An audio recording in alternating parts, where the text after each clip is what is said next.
वो अपने ही टीचर से प्यार कर बैठी थी। अब उसकी समझ में नहीं आ रहा था कि वो क्या करे। सबसे पहले उसने अपनी एक क्लास फेलो से अपनी फीलिंग का इजहार किया, तो वो क्लास फेलो हंस हंस कर पागल हो गई कि कोई अपने टीचर से भी प्यार करता है क्या। वो शर्मिंदा सी होकर उसके पास से उठ गई, लेकिन वो जान चुकी थी कि अब कुछ भी नहीं हो सकता, क्योंकि जो रोग वो दिल के लगा बैठी थी उसका एक ही हल था, और वो था उसका अपना टीचर। लेकिन वो एक कम गो लड़की ये बात अपने टीचर से कभी भी कह नहीं सकती थी, बस खुद ही अंदर चल रही थी, क्योंकि ये मोहब्बत एक तरफा थी। उसकी शख्सियत का एक सहर था जो हर पल उस पर तारी रहता था। उसकी आवाज़ जैसे कानों में रस घोल देती थी। चेहरे पर बात करते हुए हल्की सी मुस्कुराहट क्या सजाता दिल में ही उतर जाता था। हरीम का आज कॉलेज में पहला दिन था और वो काफ़ी नर्वस हो रही थी। नया कॉलेज, नए लोग, नई क्लास फेलोज और हर तरफ शोखी और शरारतों से भरे चेहरे उसको मज़ीद नर्वस कर रहे थे। पहले लेक्चर में मैडम अरसा ने क्लास को खुशामदीद कहा और तमाम क्लास को अपना तारफ़ करवाया। लेक्चर का आगाज़ कर दिया। हरीम पढ़ाई में बहुत अच्छी थी, इसलिए शुरू से ही उसने अपनी स्टडी पर फोकस करना शुरू कर दिया। ब्रेक में उसकी मुलाकात एक लड़की से हुई जो उसकी क्लास फेलो थी। उसका नाम अमारा था। वो एक खुश अखलाक और बहुत हंसमुख लड़की थी। हरीम की उससे दोस्ती हो गई। दोनों ने कैंटीन से कुछ खाने का सोचा और पहले दिन सिर्फ कोल्ड ड्रिंक पर ही गुजारा किया।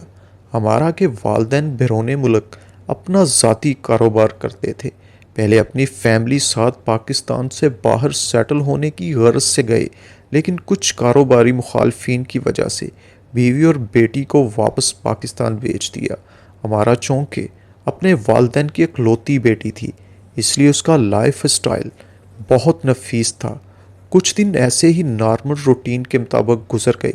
आज पहले लेक्चर के बाद अमारा ने बताया कि इंग्लिश की क्लास आज सरफराज साहब लेंगे।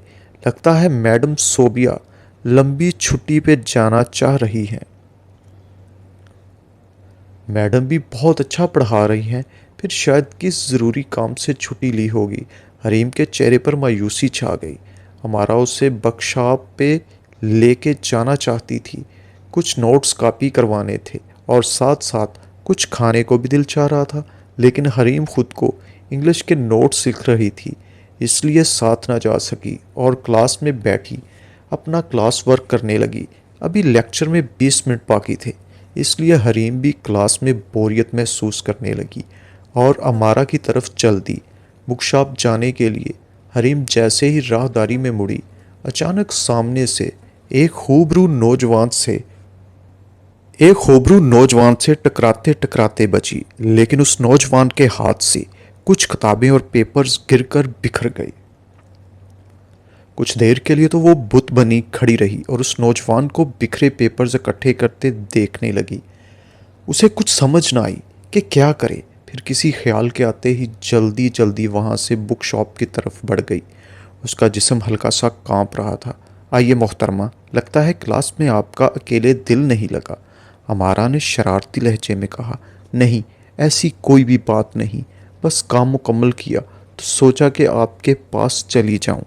तुम भी तो मेरे बगैर उदास हो जाती हो ना। हरीम की इस बात पर दोनों खिल खिल कर हंस पड़ी। हल्की सी रिफ्रेशमेंट के बाद दोनों क्लास में थीं। इंग्लिश के नए टीचर के बारे में चहमगोइयाँ हो रही थी। सब इस बात पर मुत्फिक थे कि मैडम सोबिया जैसी इंग्लिश कोई भी नहीं पढ़ा सकता, लेकिन कुछ लड़कियां इस बात पर बहुत खुश नज़र आ रही थी कि अब इंग्लिश के लिए जो टीचर आए हैं वो मेल हैं और सुनने में आया कि बहुत स्मार्ट और क्यूट भी हैं। लड़कियों के ऐसे रवैये से हरीम को बहुत कुफत होने लगी कि अपने टीचर के बारे में ऐसे ख्यालात से इज्तनाब करना चाहिए। अचानक दरवाजे में नमूदार होने वाले इस मेल टीचर की आमद से पूरी क्लास एकदम पुरस्कून हो गई और कुछ देर पहले होने वाली चहमगोइयाँ दम तोड़ गईं। दरवाजे में खड़े साहब ने पूरी क्लास को एक नज़र भर के देखा तो तमाम लड़कियों को अपनी तरफ मुतवज्जा पाया। उसकी आतशी निगाहों के ताब न लाते हुए सभी अपने अपने काम में मसरूफ़ हो गए। हरीम का दिल धक धक करने लगा। अभी कुछ ही देर पहले वो इस नौजवान से टकराते टकराते बची थी, लेकिन उसकी वजह उसके हाथ से किताबें और पेपर ज़रूर गिर गए थे। हरीम खुद को क्लास की बाकी लड़कियों के पीछे छुपाने की नाकाम कोशिश कर रही थी। वो नौजवान आगे बढ़ा और दिलफरेब मुस्कुराहट से क्लास से मुखातब हुआ। अस्सलाम वालेकुम, hope you all will be fine. मेरा नाम सरफराज है, एम फिल इन इंग्लिश, और आज से मैडम सोबिया का लेक्चर मैं पढ़ाया करूँगा। जितनी मैडम ने आपकी क्लास की तारीफ़ की है, आपकी क्लास उससे बढ़कर वेल डिसिप्लिन लग रही है। वो बोलता जा रहा था और उसके जादुई अल्फाज सामने बैठी लड़कियों के दिल में उतर रहे थे। बात करने का अंदाज, रौबदार आवाज़, चेहरे पे फैली मुस्कुराहट, कभी संजीदगी कभी शोखी।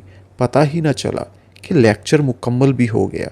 सर के चले जाने के बाद हर तरफ तारीफ़ों के पुल बंद गए।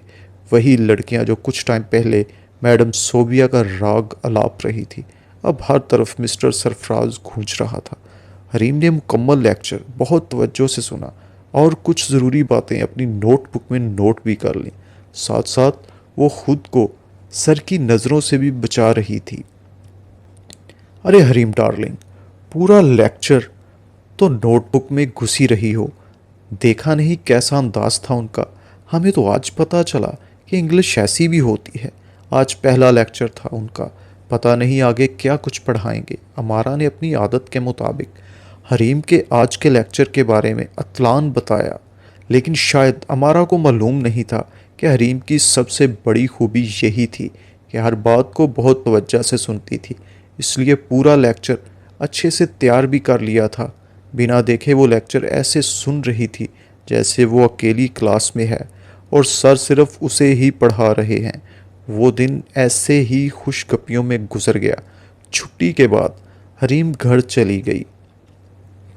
कहते हैं कि प्यार मोहब्बत अनदेखे जज्बे ही हैं, उनको महसूस करना हर किसी का बस में नहीं होता। दिल में उठने वाली हर धड़कन से खून का जिस्म के अंग अंग में डोरना और जिस्म के ज़र्रे ज़र्रे में मोहब्बत भर देना बिला वजह नहीं है। कोई तो मकसद है इस जज्बे का। जो भी इसे अपने अंदर महसूस कर लेता है, एक बार तो उसका अंग अंग हवाओं में घूमने लगता है। लेकिन मोहब्बत का जहर इंसान को मारता नहीं बल्कि जीने नहीं देता। तो दूसरा हिस्सा जल्दी अपलोड कर दिया जाएगा। चैनल को सब्सक्राइब करें और बेल आइकन पे भी क्लिक करें। शुक्रिया।